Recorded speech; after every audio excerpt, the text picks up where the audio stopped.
Primetime local news, serving the Lakeland and Midwest regions. We'll be starting off tonight with taking a look at today's COVID numbers.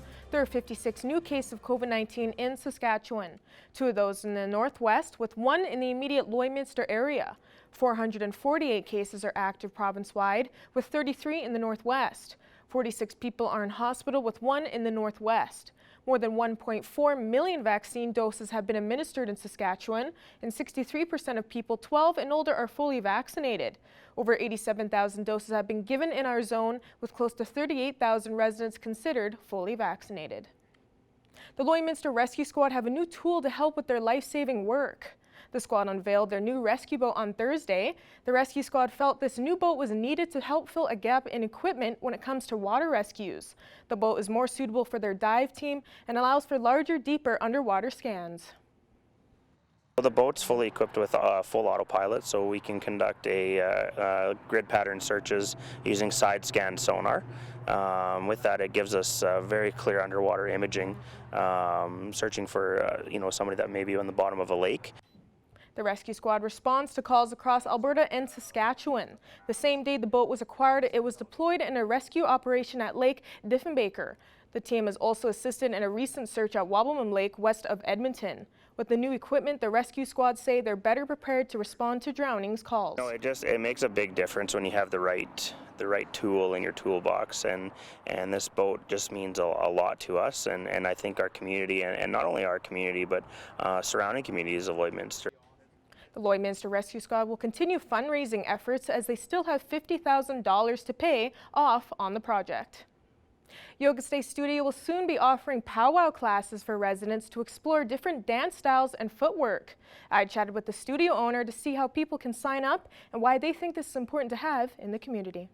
I'm joined here today for Primetime Local News with Rochelle Cube with Yoga Stay Studio. Thank you so much for joining us today. Now, can we start off with explaining what these powwow classes are that'll be offered soon? Yeah, definitely. So we are going to have powwow fitness, and it's a 1-hour class. So in this class, they're going to lead you through some footwork. They're going to teach you about the different dance styles. So there'll be some grass dance, jingle dress, and just all sorts of footwork. So basically, it's going to give you a little taste of what some of the dancers endure over a weekend of powwow. So lots of cardio and lots of footwork. And there will be 5 classes offered? There is. So every Wednesday, we're doing a series of 5. If you wanted to sign up for all 5, it's $65. You can do this through EMT, which is e-transfer, or you can sign up through our website, which is yogastay.ca. Now, will it be you or someone else hosting each of these classes? That's a great question. Me, myself, am not teaching the powwow fitness. There is a beautiful lady named Christina Knight. I was introduced to her through a mutual friend. She is a powwow god, I will say, and she's going to teach us all of the tricks and techniques that we need to know in order to just learn a little bit of powwow. You don't necessarily need to sign up for a powwow once you're done, but at least you kind of have a little bit of an idea as to why they're doing repetitive footwork, or even to why they do some of the moves. How has reaction been online after releasing the dates of when the classes are? Oh my goodness. On Monday, I just put it out there. And honestly, right now, I only have 3 spots left. So out of the 12, I only have 3. So if you are interested, make sure you get those payments in. Like I said, you can sign up for all 5. If I can't fill the classes to 12, then we'll do a drop-in at that point. But I think we're going to be able to sell out. Now, what all can residents expect to be doing during each of these classes? Well, like I said before, you're going to go through some of the footwork. We'll start with a little bit of stretching, and then we're going to get into the different types of footwork and the different types of dances that are out there as well, because not one sort of dance is the same. Why does Yoga Stay Studio believe it's important to offer these for residents in the community? Oh, this is good. I am First Nations myself, so I take a lot of pride in being First Nations and having a yoga studio. When we first started, we were just a kids and family yoga studio. in April of this year, I have grown a little bit and I was gifted a couple of adult yoga teachers. So now I just love having workshops and not only doing yoga, being able to bring in all sorts of types of fitness into the studio, as well as workshops. I love hosting workshops. So if anyone out there is able to want to put on a workshop or have a special talent or maybe something that they would like to share with the community, Yoga Stay is the place to come and have it. I have tables, I have chairs, I have the perfect space for you to gather and to be able to share with the community what you have to share. And you were saying earlier that classes were getting filled up already. Where and how can people register in case they aren't aware? Could you expand a bit more on that? Definitely. So if you wanted to register, you can go to my Facebook page, which is Yoga Stay Studios, and then all the information is on there. You'll be able to send me an e-transfer, which again is on the Facebook page, or you'll be able to sign up through our app. In case those last 3 spots fill up quick, are there future classes planned after these 5? Definitely. Now, if the 3 spots fill up super quick, there is an option to add another class, so we can open it up to another 12 people. So technically we could have 15 people available, but maybe we'll just offer another 5 classes after this session is a go because it's so popular. And is there anything else you'd like to add for people to know about that Yoga Stay Studio has planned for the rest of the summer or starting next fall? Well, starting in September, we're going to be having a new fall schedule. So we're going to be adding in some more adult classes as well as some kids classes. So just a schedule shakeup basically in September. Perfect. So once again, thanks so much for joining us today, Rochelle. Thank you. Thank you for having me. We'll have more Primetime local news after the break.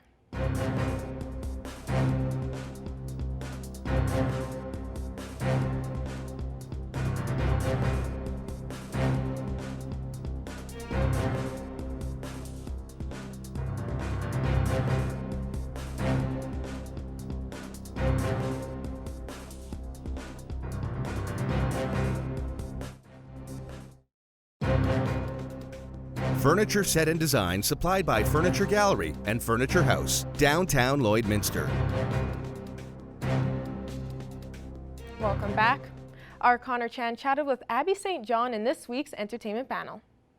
Well, joining us for the entertainment panel, as always, is Abby St. John. Abby, a few things to talk about. We all know that big summer trailers are finally starting to be the big trend, of course, as we are into that summer movie season, getting us hyped and ready for the upcoming fall and into next year as well. One of the trailers that released not too long ago was finally another real good long look was the Ghostbusters Afterlife, which we finally get a good glimpse of what Jason Reitman is going to bring to this third movie. So what can you tell us about and just kind of break us down from what that trailer had? Yeah, so start off, great special effects, great CGI on the different monsters and the different ghosts that they're, eventually going to have to catch throughout the movie. Great actors, Paul Rudd, McKenna Grace, and Finn Wolfhard are taking the lead in this film. Great actors from different movies. I think they will do a fantastic job at this. And, it really shows that this movie is a continuation. We got the all-female cast remake several years ago. This one, it doesn't feel like a remake. It just feels like a continuation of the original, but introducing a new set of hunters, a new generation of Ghostbusters. And throughout the trailer, you see that they're getting help from the old ones through videos on YouTube. Just describing what they do, how they do it. And I think this is going to be a fantastic movie. I think, it's definitely going to continue where the originals left off and without it feeling like it's just a remake of the original. I think that it will bring something new to the story from the original movies, and hopefully, we get to see some of the original actors kind of make its way. They kind of teased it at the end of it. So I'm very excited to see this film, and I think a lot of people should be as well, because the trailer, it really did give an insight into what we should expect. They bring back the original Ghostbusters vehicle. We see some of the original ghosts from the original and making its appearance back into this one. So I think it's going to add something to the original movies as it continues on. I think this movie, one thing it gave off the vibe, it gave off a lot of heart, which it does, of course, as it is directed by the son of the original Ghostbusters director, which is just a fun little tidbit for those that didn't know. Another trailer that did drop as well earlier on was the biographic film King Richard, which takes a look into the life and the father of the famous tennis players Serena and Venus Williams. We all know how great careers they had as they went on to be the world's best female tennis players, and we get an inside look of their upbringing that not a lot of us really understood or really knew about there, Abby. Yes, yes. The trailer alone makes it seem like this is going to be a very powerful telling of those two stars through the eyes of their father. And it shows how hard the sisters had to work to get to where they are. They're from Compton, they come from a rundown neighborhood, so they really have to fight and to prove that they are good enough to make it. And that's what we get from the trailer. It shows their father really pushing them to greatness and teaching them that no matter what, you can achieve this greatness, no matter where you come from, and you're going to be the inspiration for millions of girls, especially Black girls, all throughout the world, especially in America. And I think this is going to be a very powerful telling story throughout the entire film. And we're getting it from the more perspective of their father, Richard, who is being played by Will Smith. Fantastic choice, fantastic actor to portray. He has such great range that I think he'll do a fantastic job. And just the trailer alone, I've said this a couple times, very powerful. And I have no doubt that the rest of the film is going to be just as powerful as the trailer and really show the insight of when Venus and Serena were younger girls, right?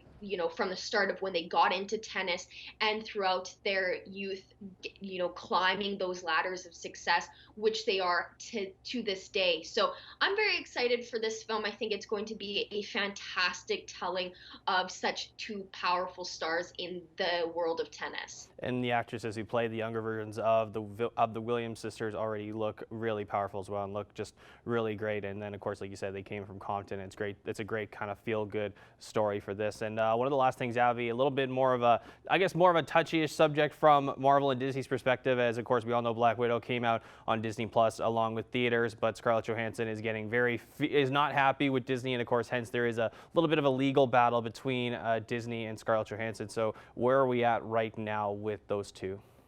Yes, Scarlett Johansson has filed a lawsuit against Disney for violating their contract, which stated that Black Widow was going to be a theatrical release, which means that it's exclusive to theaters. As we know, the movie had been pushed back several times. The original release date was supposed to be March of 2020, but it was pushed back to July 9th. Now, when it was released, Disney Plus released it on their premiere access simultaneously, which violates their contract that Scarlett Johansson and Disney and Marvel all came to agree.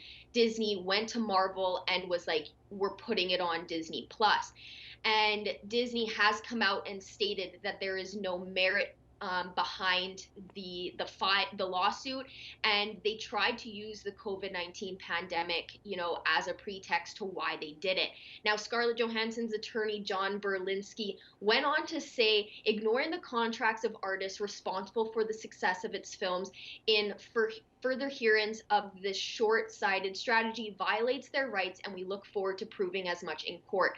Now, I didn't see when there was a court date scheduled, but when that starts coming out, we'll definitely see more, get more insight, more information as to where the lawsuit is going to go, if she's going to win, and what Disney is really going to do going forward. Now, as you all know, Scarlett Johansson has been with Marvel since 2010 with Iron Man 2 and continued on throughout Captain America, Avengers, and then her own movie on July 9th. So it's kind of looking as to she does have legal ground because they violated that contract by releasing it onto Disney Plus simultaneously when it stated that it was a theatrical release exclusive to theaters. So I think she has grounds right now, what we see on the outside, but hopefully we get more on the inside when they actually do go to court and the process actually does continue. And with those contracts, I know there are lots of back end on that. A lot of those stars sign it, so because they know they're going to make lots of money at the theater. So I guess we'll see where this legal battle takes both of them down the road here. Abby St. John, thanks so much. Thank you. Now here's our Heather Clagus with what's happening around our border city.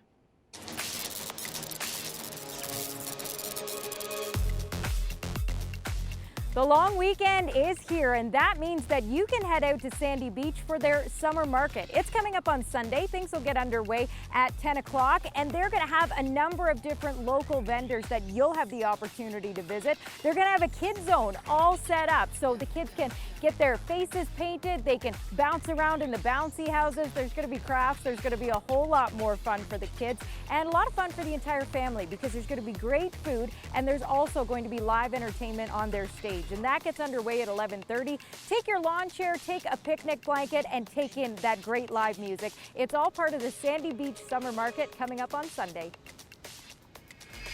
Now is the time for you to get registered so that you can enjoy a unique experience, a really cool tour out at Chatsworth Farm near Vermilion as part of Alberta Open Farm Days. It's coming up on Saturday, August 14th, but get registered now so that you're in for an opportunity to take a tour of their garden. You can take a tour of all the different livestock that they have. There's going to be machinery demonstration, a chance to get hands-on and do some of the work around the farm as well. Plus, there's going to be different vendors on hand and a whole lot more. Even a chance for you to win when you download your bingo sheet and fill that in. You can get registered now and find all the details on their website, chatsworthfarm.ca. They're part of Alberta Open Farm Days coming up on Saturday, August 14th. And coming up on Thursday night, Martin Kerr is going to be on stage at the Vic Juba Community Theatre, and this show is dedicated to healthcare heroes, frontline workers, and live event workers. If you want to get more details or get your ticket, go to vicjubatheatre.ca. Well, whatever you choose to do this weekend, we hope you stay safe and stay healthy.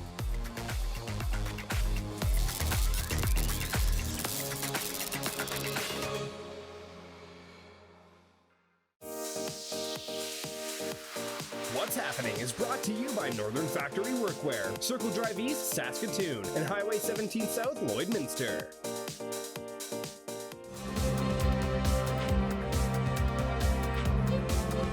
Welcome back. Sunday night, the Lloydminster Twins chased their ticket to the semifinals of the NSRBL playoffs. We have more on their road to success. The Lloyd Twins had a tied series against the Macklin Lakers 1-1 heading into their game last Sunday.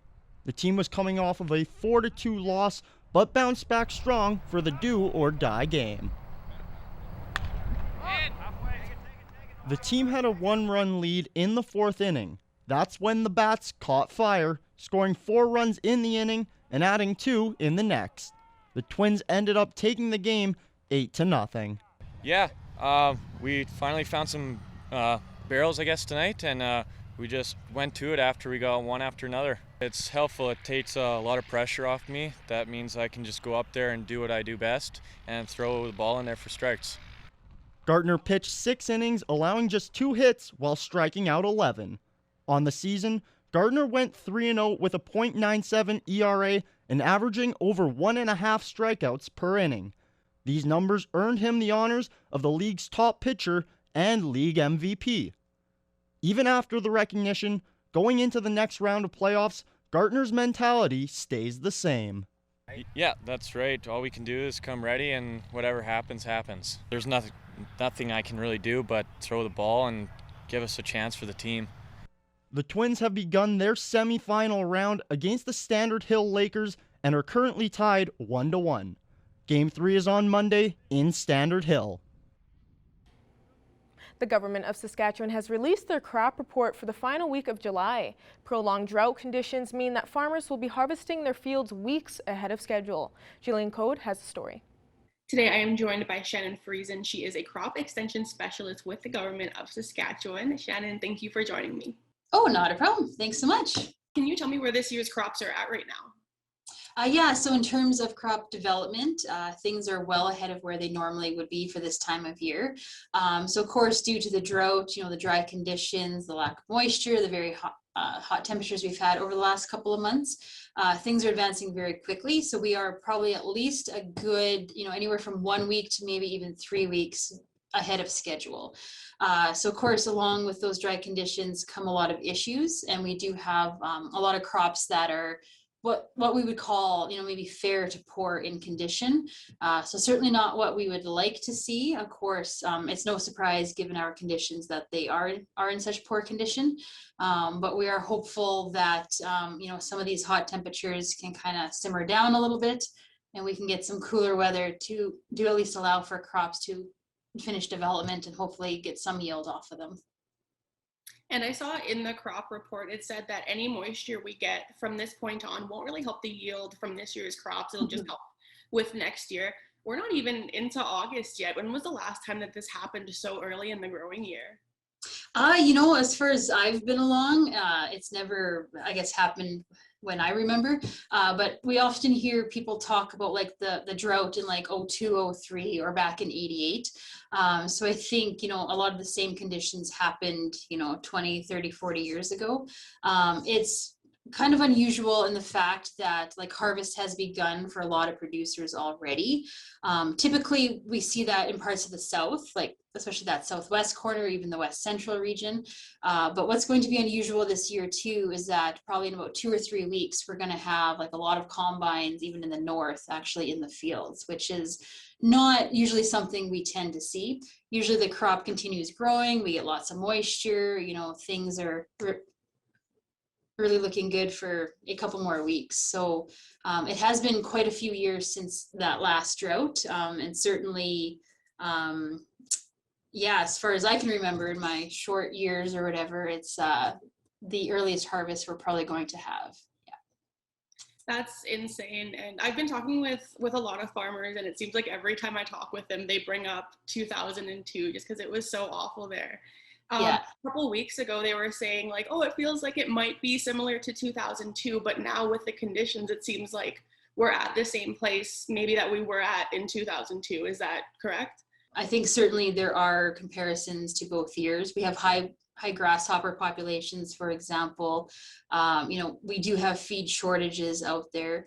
So probably the biggest difference, of course, is that it's been 20 years. Like we have a lot more, I guess, advances in technology and genetics of crops and that sort of thing. But all those are great. But if you run out of moisture, it really doesn't matter what's going to happen. So, yeah.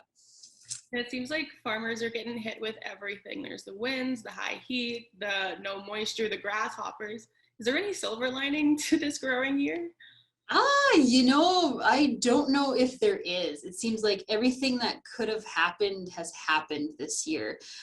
Certainly there are areas of the province, like in the southeast, that are doing much better than others, and that's mainly because they have received rain. So many producers in that corner, they're pulling off, really good like hay yields. They're expecting crop yields to be normal, if not above normal. But for the rest of the province, it's certainly as dry as can be. There's really no true silver lining, I guess. I think a lot of producers just want to get the year over with.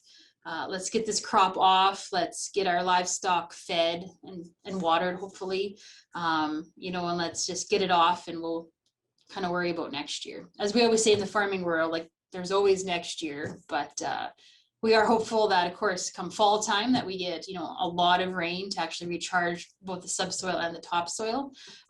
Because of course, if we don't, we are right back into this situation next spring where we might not even be able to seed a crop. So we are just crossing our fingers and really hoping that something happens in the next couple months here and we can actually get that crop off and hopefully a crop in next year as well. Yeah, and this is, a really tough time on producers, and there are resources available to help them. Yeah, probably just a really good reminder for producers that there is the farm stress line available if they have any, questions or they need support in anything. So that is available 24 hours a day, 7 days a week, and producers can call 1-800-667-4442 and be in touch with a counselor. Yeah. Well, thank you so much for being able to join me. Oh, not a problem. Thanks so much. We'll now be taking a quick look at your 7-day forecast here. Starting off this long weekend on Saturday, we'll be seeing lots of sun with a high of 29, and Sunday we'll be moving into those plus 30 temps with a high of 32 with a mix of some sun and cloud. So make sure you're going out there enjoying that nice weather this long weekend. Monday will be a high of 32 as well with the same mix of some sun and cloud, and Tuesday we'll be moving on to the rest of the week with a high of 28 with a little bit more cloud coverage there. Wednesday we'll see a high of 26 with a little bit more sun, and Thursday and Friday we'll see a high of 25 on both those days with a mix of some sun and cloud. Thanks again for joining us. Have a great weekend.